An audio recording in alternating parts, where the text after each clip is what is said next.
Last video जिसके अंदर मैंने ये एक्सप्लेन किया था कि टाइल की प्राइसेस किस तरीके से डिटरमिन होती हैं, उसके अंदर मैंने ये बताया था कि टाइल की क्वालिटी एक मेजर फैक्टर होता है टाइल की प्राइस को डिटरमिन करने में। उस वीडियो के लास्ट में मैंने ये भी बताया था कि डेफिनेटली ये आपके बजट के ऊपर डिपेंड करता है कि आप कौन सी टाइल की क्वालिटी, टाइल की कीमत या टाइल की कंपनी सेलेक्ट करते हैं। लेकिन जो भी कंपनी, जो भी क्वालिटी आप सेलेक्ट करते हैं, अगर आप चंद बातों का ध्यान रखें तो आपकी टाइल की लाइफ है वो बहुत ज़्यादा बढ़ सकती है। तकरीबन हर दूसरा तीसरा बंदा यही शिकायत करता है कि जो हमने टाइल लगाई है वो साल डेढ़ 2 साल के बाद ख़राब होना शुरू हो गई है। अब तो बहुत ज़्यादा लोग टाइल लगाने से पहले ही ये सवाल पूछते हैं कि हम कौन सी टाइल लगाएं, किन बातों का ख्याल रखें जिससे हमारे टाइल की लाइफ जो है वो बहुत ज़्यादा बढ़ जाए। इस वीडियो के अंदर मैं आपको कुछ ऐसी बातें, कुछ ऐसी एहतियातें बताऊंगा। अगर आप इन एहतियातों का, इन बातों का ख्याल रखेंगे तो मैं गारंटी देता हूँ कि आपके टाइल की लाइफ 30-35 साल और इससे भी ज़्यादा बढ़ सकती है।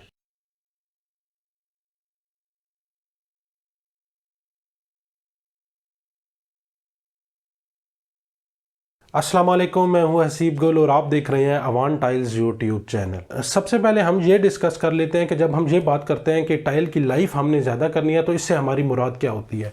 टाइल की लाइफ से मुराद ये होती है कि जो टाइल हम मार्केट से परचेज करते हैं, टाइल लगने के बाद और इस्तेमाल करने के बाद भी उसी हालत में रहे और उसी हालत में ज़्यादा अरसे के लिए रहे। टाइल को इस्तेमाल करने के बाद तकरीबन 3 से 4 किस्म की खराबियां टाइल के अंदर आ जाती हैं। नंबर 1, टाइल के ऊपर जो शाइन, जो चमक की लेयर होती है वो उतर जाती है। नंबर 2, जो टाइल के ऊपर एक डिज़ाइन प्रिंट हुआ होता है वो उतर जाता है। नंबर 3, टाइल क्रैक हो जाती है और नंबर 4, टाइल ज़मीन से उखड़ जाती है। अभी जो भी मैं एहतियातें आपको बताऊंगा वो इन्हीं 4 जो ख़राबियां हैं इनको मद्देनज़र रखकर बताऊंगा, और अगर आप इन बातों का ख्याल रखेंगे तो फिर आपके टाइल की लाइफ बहुत ज़्यादा बढ़ जाएगी और ये जो 4 मैंने ख़राबियां बताई हैं ये आपकी टाइल के अंदर नहीं आएंगी। टाइल वर्क प्रोसेस की 3 स्टेजेस होती हैं। Number 1, tile purchase stage. Number 2, tile installation stage. और नंबर 3, टाइल यूज स्टेज। यानी जब आप टाइल लगवाने के बाद उसको इस्तेमाल करते हैं, उसके ऊपर चलना फिरना शुरू कर देते हैं। हर स्टेज के ऊपर आपने कुछ बातों का ख्याल रखना है और अगर आप इन बातों का ख्याल रखेंगे तो मैं गारंटी देता हूँ आपके टाइल की लाइफ बहुत ज़्यादा बढ़ जाएगी। सबसे पहले हम पहले वाली स्टेज यानी टाइल परचेज स्टेज को डिस्कस कर लेते हैं। ये वो स्टेज होती है जिसमें आप ये डिसाइड करते हैं कि हमने अपने घर के अंदर टाइल लगवानी है और इसके बाद का आप प्रोसेस शुरू करते हैं। इस स्टेज के अंदर सबसे पहली बात जिसका आपने ध्यान रखना है वो ये है कि मेसन की सिलेक्शन। जी हाँ, सबसे इंपॉर्टेंट स्टेप है। टाइल वर्क प्रोसेस 3 चीज़ों के ऊपर डिपेंडेंट होती है। Number 1, tile.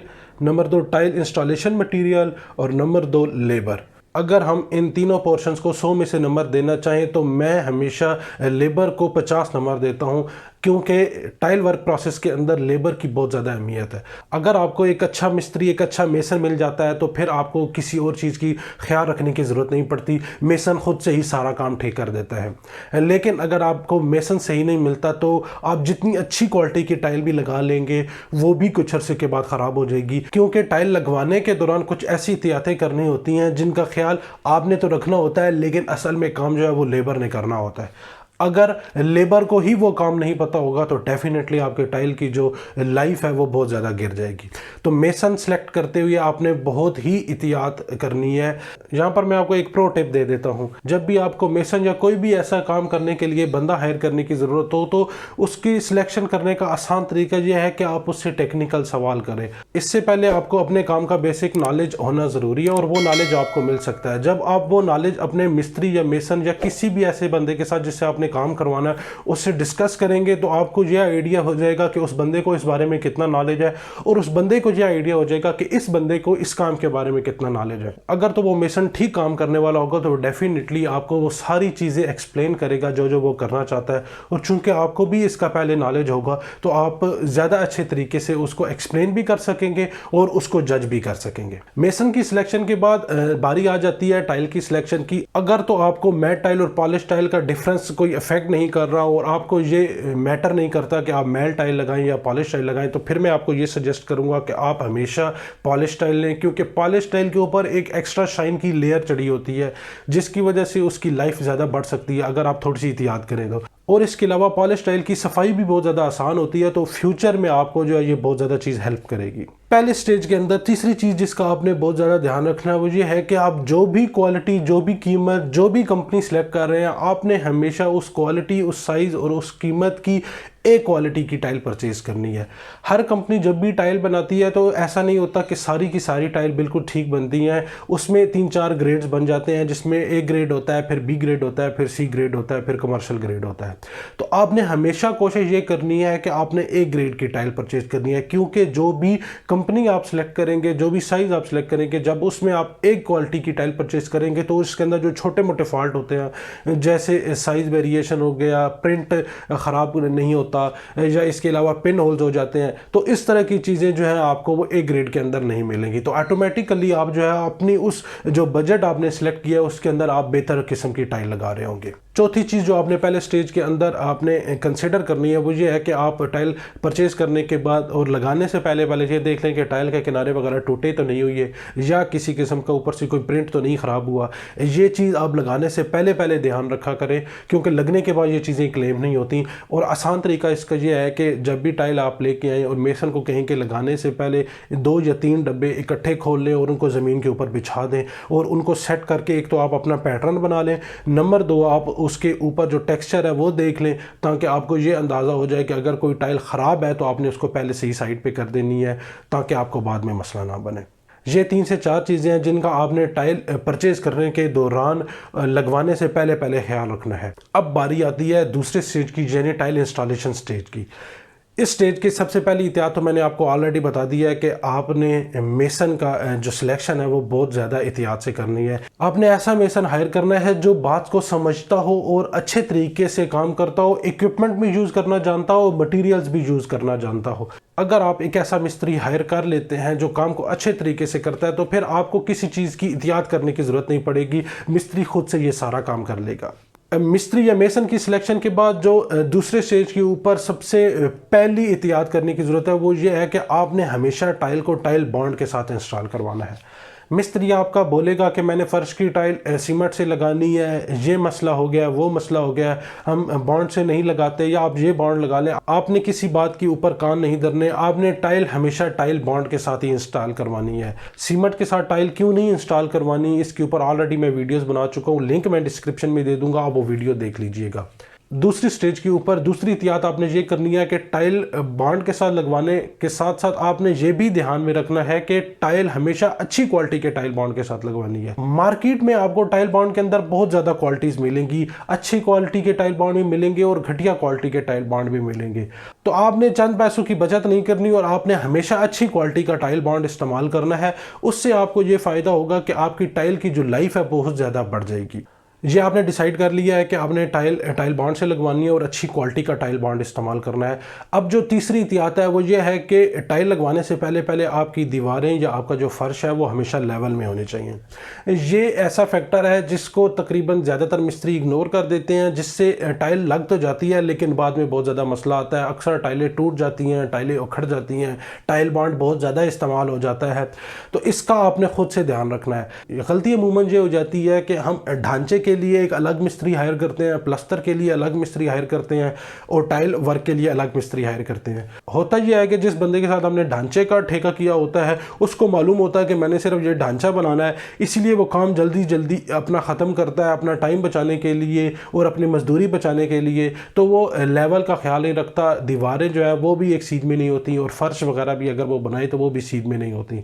इसके बाद जो मिस्त्री प्लास्टर करेगा वो भी लेवल का ख्याल नहीं रखेगा।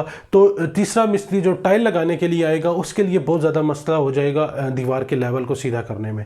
तो अगर वो दीवार का लेवल सीधा करता है तो उसमें बहुत ज़्यादा टाइल बॉन्ड इस्तेमाल हो जाता है और अगर नहीं करता तो फिर टाइल आपकी फ्यूचर में जल्दी टूट सकती है। हमेशा कोशिश करें कि एक ही मिस्त्री हायर करे जो ढांचा भी बनाए, प्लास्टर भी करे और टाइल वर्क भी करे, क्योंकि इस तरह उसको मालूम होगा कि ढांचा भी मैंने बनाना है, फिर प्लास्टर भी मैंने खुद करना है और टाइल भी मैंने लगानी है। तो इसलिए वो ढांचे के अंदर ही अपना लेवल सीधा कर लेगा और बाद में उसको मसला नहीं होगा और इस तरीके से आपका काम भी ख़राब नहीं होगा। दूसरे स्टेज की जो चौथी एहतियात है वो ये है कि जब भी टाइल आप इंस्टॉल करवाएं उसको टाइल स्पेसर के साथ इंस्टॉल करवाएं। टाइल स्पेसर के ऊपर भी मैं ऑलरेडी वीडियो बना चुका हूँ कि आप क्यों लगाते हैं, इसका क्या क्या फ़ायदा होता है। वो अगर वीडियो देख लेंगे तो आपको बहुत ज़्यादा हेल्प होगी इस कंसेप्ट को समझते हुए। यहाँ पर मैं क्विकली एक्सप्लेन कर देता हूँ कि जब भी आप टाइल स्पेसर के साथ लगाते हैं तो टाइल के अंदर जो जॉइंट्स होते हैं वो इक्वल आते हैं, जिससे टाइल देखने में बहुत ज़्यादा खूबसूरत लगती है और टाइल की जो लाइफ है वो भी बढ़ जाती है। मिस्त्री आपको बोलेंगे कि हमने टाइल स्पेसर से नहीं लगानी, टाइल को जोड़ कर लगाते हैं, या कुछ कस्टमर खुद भी ये चाहते हैं कि हम टाइलें जोड़ कर लगाएं ताकि लाइनें कम से कम नज़र आएँ, तो उनसे मैं यही अर्ज़ करूँगा कि टाइल हमेशा टाइल स्पेसर से लगवाया करें, क्योंकि टाइल को जब भी आप जोड़ कर लगाते हैं उससे टाइल की लाइफ जो है वो बहुत हद तक कम हो जाती है। दूसरे स्टेज की जो पांचवी एहतियात है वो ये है कि टाइल को टाइल स्पेसर से लगाने के बाद जो जॉइंट्स बनते हैं आपने उनके अंदर अच्छे तरीके से ग्राउट करना है। हमेशा ये याद रखिए कि ग्राउट का प्रोसेस जो है वो 1 दिन के बाद शुरू होता है, यानी आपने अगर आज टाइल लगवाई है तो आपने 24 घंटे इंतज़ार करना है और टाइल को खुश्क होने देना है। उसके बाद आपने 24 घंटे के बाद आपने टाइल ग्राउट लगवाना है और आपने हमेशा अच्छी क्वालिटी का टाइल ग्राउट इस्तेमाल करना है और कोशिश करनी है कि मिस्त्री को ये कहें कि जितने अच्छे तरीके से जॉइंट्स के अंदर ग्राउट फिल हो सकता है उतने अच्छे तरीके से ग्राउट को फिल करें ताकि बाद में आपको मसला ना बने, क्योंकि अगर जॉइंट्स खाली रह जाते हैं और उनमें ग्राउट अच्छी तरीके से फिल नहीं होता तो पानी नीचे चला जाएगा, जिससे आपकी टाइल बहुत जल्दी उखड़ जाएंगी। अगर आप टाइल स्पेसर से नहीं लगाते और टाइल को बिल्कुल जोड़ कर लगाते हैं तो तब भी चांसेस रह जाते हैं कि जो जॉइंट्स होंगे वो बहुत बारीक होंगे और उनमें ग्राउट तो फिल नहीं हो सकेगा, लेकिन उसके अंदर से पानी गुजर सकता है, तो वो बाद में आपके लिए बहुत ज़्यादा मसला बनेगा। तो आपने दूसरी स्टेज के ऊपर ये 4 से 5 बातों का ख्याल रखना है। नंबर 1, हमेशा अच्छा मिस्त्री हायर करना है। नंबर 2, आपने टाइल बॉन्ड से टाइल लगवानी है और इसके साथ साथ आपने अच्छी क्वालिटी का टाइल बॉन्ड इस्तेमाल करना है। नंबर 4, आपने हमेशा टाइल स्पेसर से लगवानी है और नंबर 5, आपने अच्छी क्वालिटी का टाइल ग्राउट इस्तेमाल करना है और अच्छे तरीके से टाइल ग्राउटिंग करवानी है। अब हम चलते हैं अपनी तीसरी स्टेज की तरफ। हम ये अज्यूम कर रहे हैं कि हमारे पास टाइल इंस्टॉल हो चुकी है और अब हम उसको यूज़ कर रहे हैं। टाइल की सबसे पहली एहतियात यह है कि कभी भी आप टाइल के ऊपर रेत को ना आने दें। यानी अक्सर जब हम बाहर से घर में आते हैं तो हमारे पाँव जूतों के साथ रेत लगी होती है। आपने हमेशा ये कोशिश करनी है कि रेत टाइल के ऊपर ना आए, क्योंकि रेत का ज़रा मोटा होता है और जब वो पाँव और टाइल के दरमियान आता है तो पाँव चलने की वजह से उसके ऊपर रगड़ पड़ती है, जिससे टाइल के ऊपर जो है वो खराशें पड़ना शुरू हो जाती हैं। चूँकि हमने ग्लेज टाइल, पॉलिश टाइल लगाई है तो उसके ऊपर शाइन की लेयर होती है जिसके ऊपर खराशें बहुत ज़्यादा जल्दी पड़ सकती हैं। आपने एहतियात ये करनी है कि टाइल की सफाई रखनी है और टाइल के ऊपर कभी भी रेत नहीं आनी चाहिए, क्योंकि टाइल को सबसे ज़्यादा नुकसान रेत देती है। टाइल को साफ़ करने का बहुत ही आसान तरीका है। आप 2 से 3 दिन के बाद टाइल को धो भी सकते हैं और मॉप भी कर सकते हैं। इससे टाइल के ऊपर जितनी भी मिट्टी होगी वो आराम से उतर जाएगी।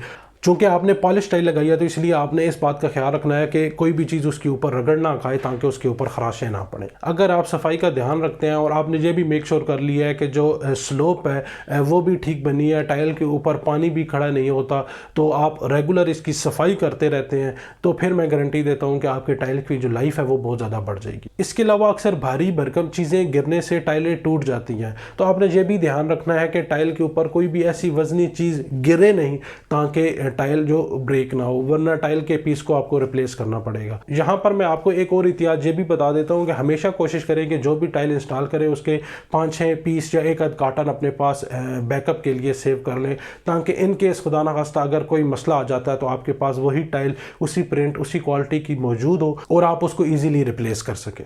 उम्मीद है कि आपको ये बात समझ आ गई होगी कि अगर आप ये चाहते हैं कि आपकी टाइल की लाइफ बहुत ज़्यादा बढ़ जाए तो आपने किन किन बातों का ख्याल रखना है। मैं अगेन आपको ये बात बताऊँगा कि हमेशा कोशिश करें एक अच्छा मेसन हायर करें, क्योंकि अगर आप अच्छा मेसन हायर कर लेते हैं तो आपको बाकी किसी चीज़ की एहतियात करने की ज़रूरत नहीं पड़ेगी। मेसन खुद से इन सारी बातों का ख्याल रखेगा। अगर मज़ीद इस बारे में कोई भी सवाल हो तो आप नीचे कमेंट में पूछ सकते हैं। अगर टाइल परचेज़ करनी है या टाइल के बारे में कोई भी इंफॉर्मेशन चाहिए, नीचे नंबर और एड्रेस दिया गया, आप हमसे रब्ता कर सकते हैं।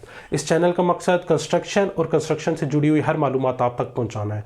अगर आप चाहते हैं कि ये मालूमात आपको मिलती रहे तो इस चैनल को सब्सक्राइब भी कर लीजिए और बेल आइकन को प्रेस कर लीजिए ताकि आने वाली हर वीडियो की नोटिफिकेशन आपको मिलती रहे। शुक्रिया।